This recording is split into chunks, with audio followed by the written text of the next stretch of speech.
Hello students. So today we will discuss about the electrolytic cell. उससे पहले cell के बारे में जैसा हम ऑलरेडी पढ़ चुके हैं, cell has two types, that is one is electrochemical cell and other is electrolytic cell. So first of all we will do a short differentiate in between electrochemical cell and electrolytic cell, then we will discuss about the electrolytic cell further.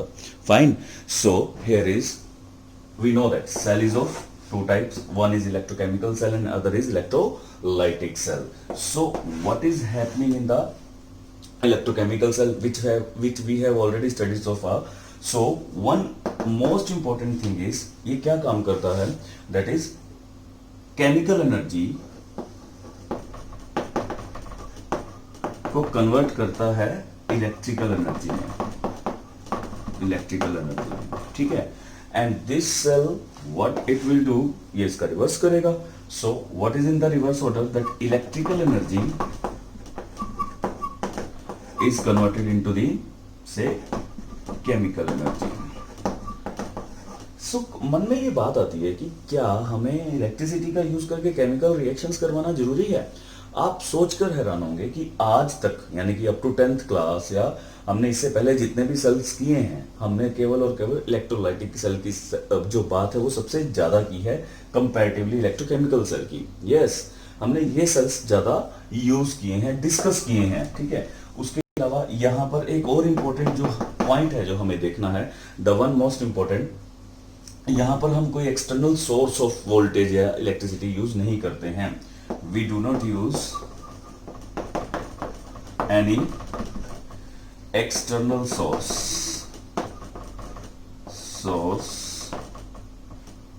Of voltage, ठीक है.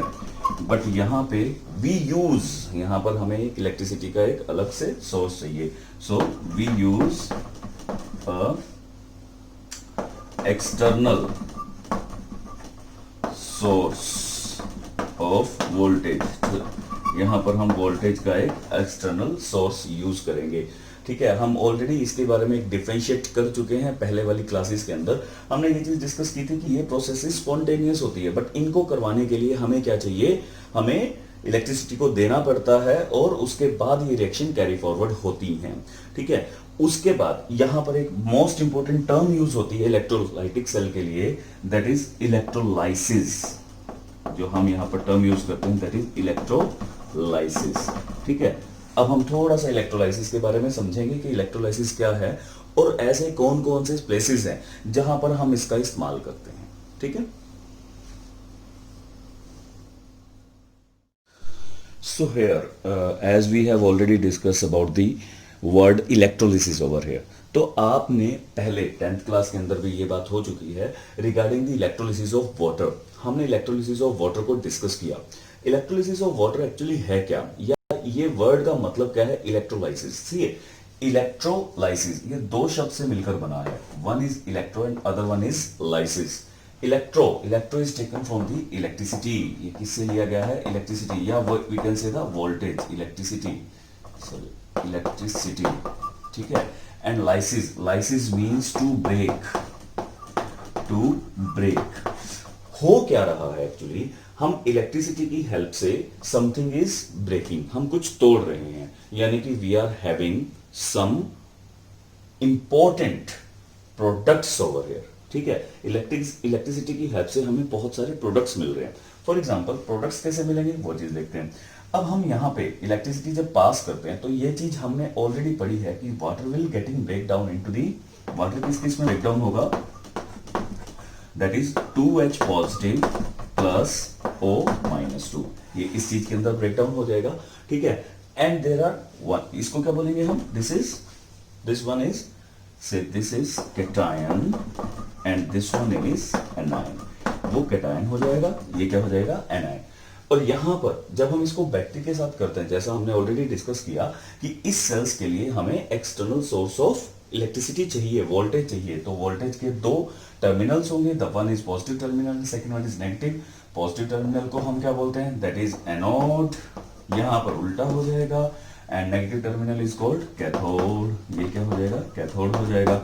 सो what is happening, जो positive charge ion है, the positive charge ion which is H positive, this move towards the negative terminal, और जो negative terminal negative charge ion है वो कहाँ move करेंगे, पॉजिटिव टर्मिनल की तरफ। और यहाँ पर हमारे पास दो प्रोडक्ट इंपॉर्टेंट मिलेंगे। वन इज, यहाँ पर हमें क्या मिलेगी, दैट इज नेगेटिव टर्मिनल पर ऑक्सीजन गैस मिलेगी, और यहाँ पर क्या मिलेगी, हमें हाइड्रोजन गैस मिलेगी।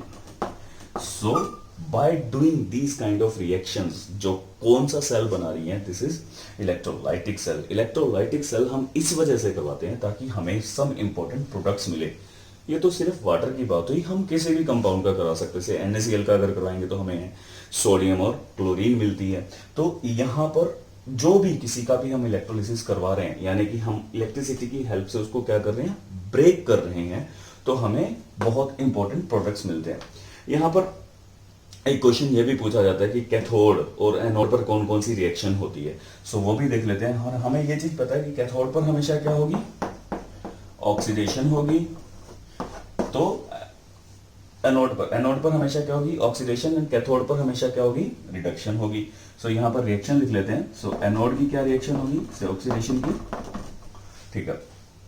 यहां पर देखते हैं that H positive, sorry O-2 will lose 2 electron, ये 2 इलेक्ट्रॉन लूज करेगा O2, ठीक है। So this is the oxidation. यहां पर हमें ऑक्सीजन मिल रही है, सो ये रही ऑक्सीजन।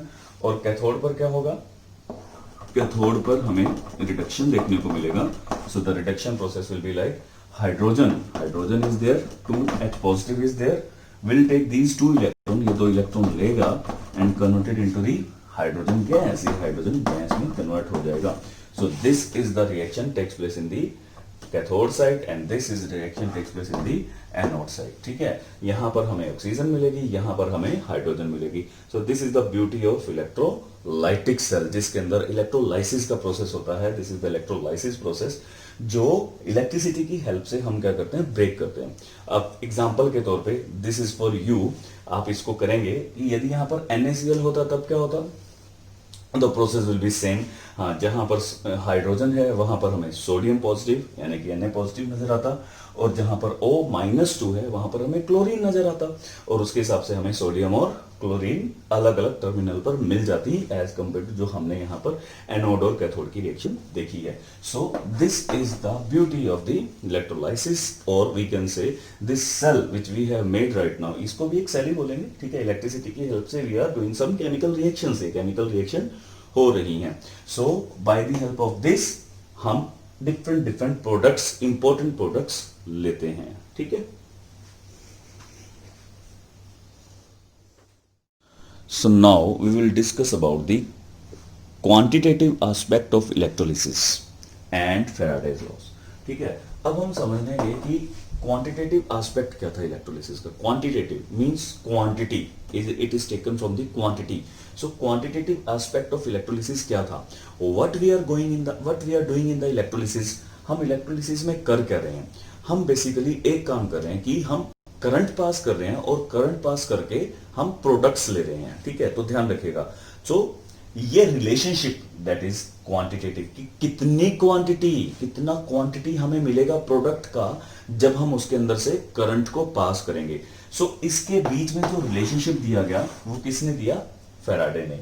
तो इसी को क्या बोला गया, फैराडेज लॉस। बेसिकली इन 1833 में माइकल फैराडे ने 2 लॉ दिए थे विच गिव द रिलेशनशिप, जिन्होंने क्या किया था, रिलेशनशिप दिया था, रिलेशनशिप जिसको हम, that is the quantitative aspects जिसको हम बोलते हैं। They give the relationship between the weight of the substance, तो उसको मैं यदि W से डिनोट कर दूं तो weight of the substance, and the current, I से मैंने करंट को डिनोट कर दिया। सो इन्होंने क्या किया कि वेट ऑफ द सब्सटेंस और करंट के बीच में, कि यदि मैं से फॉर एग्जांपल कितना करंट पास करने से कितना सब्सटेंस मिलेगा, क्योंकि मुझे इलेक्ट्रोलिसिस से सब्सटेंसेस मिल रहे हैं, प्रोडक्ट मिल रहे हैं। तो उसके बेसिस पर इन्होंने अपने 2 लॉ दिए थे, they are very important law. उसको अभी हम एक एक करके समझेंगे कि उनके अंदर क्या था। उन लॉज के अंदर उन्होंने रिलेशनशिप बताया था कि करंट को पास करने से हमें कितना सब्सटेंस मिलता है। सो अब हम उसके बारे में पढ़ेंगे, that is the quantitative aspect of electrolysis. किसके द्वारा दिया गया था? फैराडे के द्वारा। ठीक है, माइकल फैराडे ने इसके ऊपर 2 लॉज दिए थे। So let us discuss first law, the first law of Faraday. So here is the Faraday first law.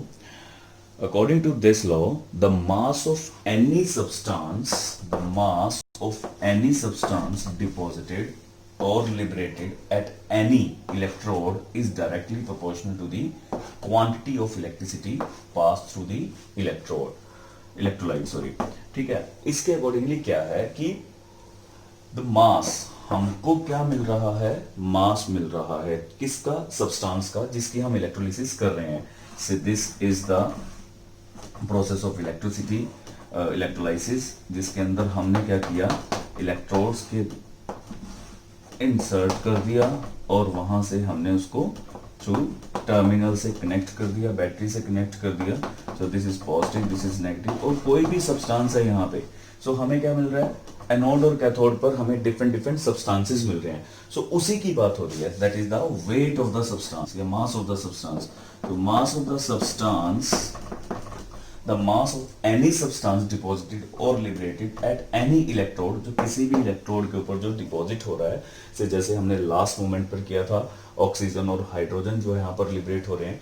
ठीक है, उसके अंदर क्या है कि वो किसके डायरेक्टली प्रोपोर्शनल है? Directly proportional to the quantity of electricity, कि इसके अंदर से कितनी क्वांटिटी ऑफ इलेक्ट्रिसिटी पास हो रही है, ये उसके ऊपर डिपेंड करता है। That is directly proportional to the charge.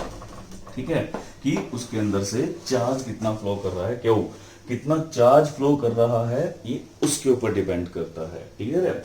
सो यहां पर फिर से आप इसको एक बार देखिए, the mass of the substance, any substance deposited or liberated at any electrode is directly proportional to the quantity of electricity, क्योंकि इसके अंदर से कितनी क्वांटिटी ऑफ इलेक्ट्रिसिटी पास हो रही है, ठीक है, थ्रू द इलेक्ट्रोलाइट, ये उसके ऊपर डिपेंड करता है। तो जितनी ज्यादा चार्ज पास करेगा उतना ही ज्यादा हमें सब्सटेंस मिलेगा। सो ये उसके ऊपर डिपेंड करता है। तो यहाँ पर प्रोपोर्शनैलिटी यदि मैं हटा दूं, so we have to insert some constant. So कुछ कांस्टेंट को यहाँ पर रखेंगे। W is equal to the Z cube. तो यहाँ पर जेड क्या है? कॉन्स्टेंट्स है। तो जेड को क्या बोलते हैं? दैट इज, कई बार पूछ लिया जाता है, तो याद रखिएगा, Z is nothing but it is electrochemical equivalent. क्या है ये? Electrochemical equivalent.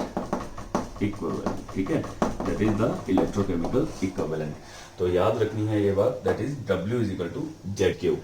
तो अभी हम इसको और ज्यादा इजैजुरेट करेंगे। So here is the final result with us, that is weight of the substance, mass of the substance is directly proportional to the charge, कितना इलेक्ट्रिसिटी उसमें से पास होगा कितने समय के लिए।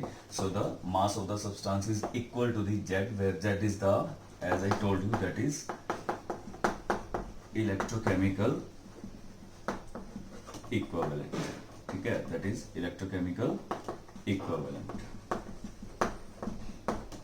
फाइन, सो ये हो गया। Now what is Q actually? Q किसके इक्वल होता है? Q is equal to, that is I current into time. ठीक है, so that is I into T. तो put the value of Q in this. So weight of the substance equal to Z into I into T. So this is the final formula. ये मेरा final formula बन जाएगा. ठीक है. So for by the help of this we can calculate. We can also explain the electrochemical equivalent. हम electrochemical equivalent को भी explain कर सकते हैं. So put I equal to 1 ampere and time is 1 second. ठीक है, जब यहाँ पर 1 ampere और 1 second अगर हम put कर देंगे this value, so this is first in 1, then we are having W यानी कि weight mass of the substance equal to Z. ठीक है, ये इसके इक्वल आ जाएगा। So this is the definition of the electrochemical equivalent. तो डेफिनेशन क्या बन जाएगी इलेक्ट्रोकेमिकल इक्विवेलेंट की, सोच के देखिए, when 1 ampere current pass in the circuit for 1 second, then electrochemical equivalent will be equal to the mass of the substance deposited at the electrode। ठीक है, तो ये उसकी डेफिनेशन बन जाएगी। This is by this way we can explain the electrochemical equivalent. हम electrochemical equivalent को explain कर सकते हैं। Again we can talk about it कि if 1 ampere current is passed for 1 second in the circuit, then electrochemical equivalent will be equal to the mass of the substance deposited at the electrode। तो ये हम उसको यहाँ पर explain कर सकते हैं। That is all about the electrochemical equivalent. ठीक है, तो यहाँ पर हम इसको यूज कैसे करेंगे, इसको एक एग्जांपल के साथ देखते हैं।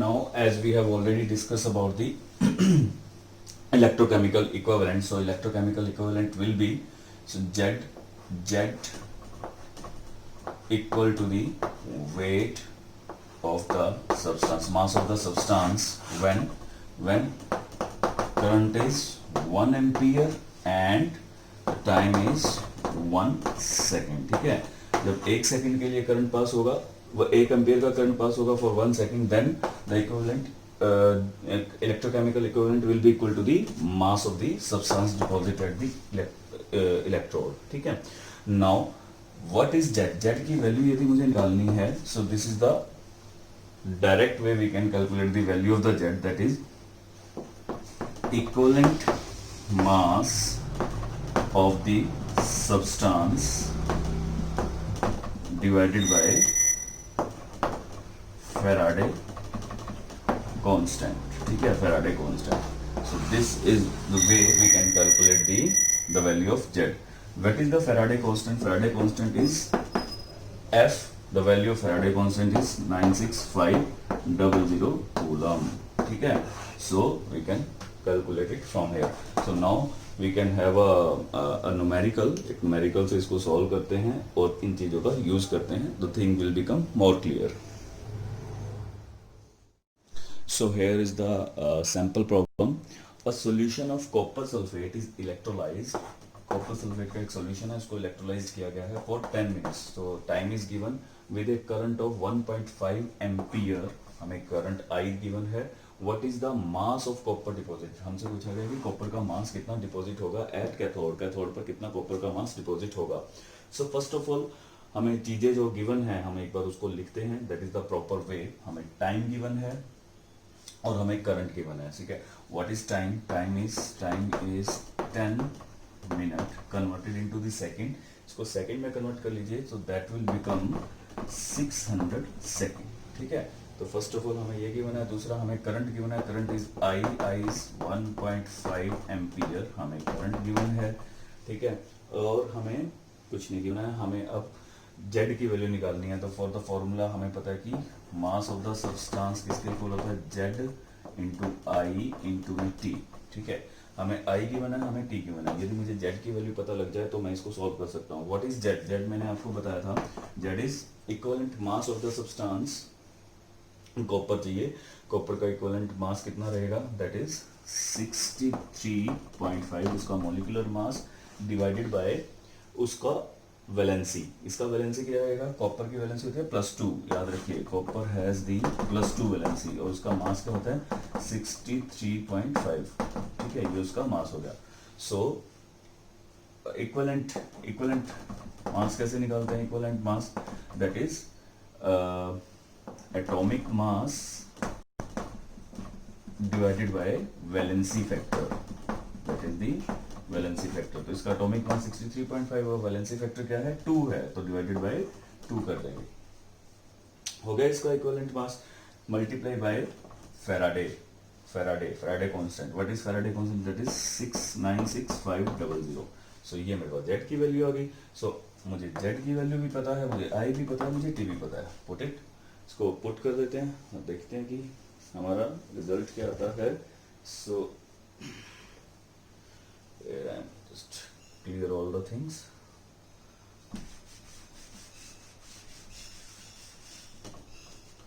तो यहाँ पर हम इसको रख देते हैं, that is Z, sorry, weight mass of the substance equal to, what is Z? It is 63.5 divided by 2 into 96500 multiply by, what is I? I is 1.5 multiply by 600. ठीक है, solve it, you will get the mass of the substance in grams. आपको ग्राम से mass of the substance पता लग जाएगा. So that's all about the Faraday first law. By the help of Faraday first law, we can easily calculate the mass of the substance deposited at the cathode. ठीक है, और इस cases के अंदर जैसे हमें कैथोड पर या एनोड पर जो होगा, किसी भी इलेक्ट्रोड्स के ऊपर यदि मुझे मास को कैलकुलेट करना है तो मैं उसको इजीली कैलकुलेट कर सकता हूँ. Thank you.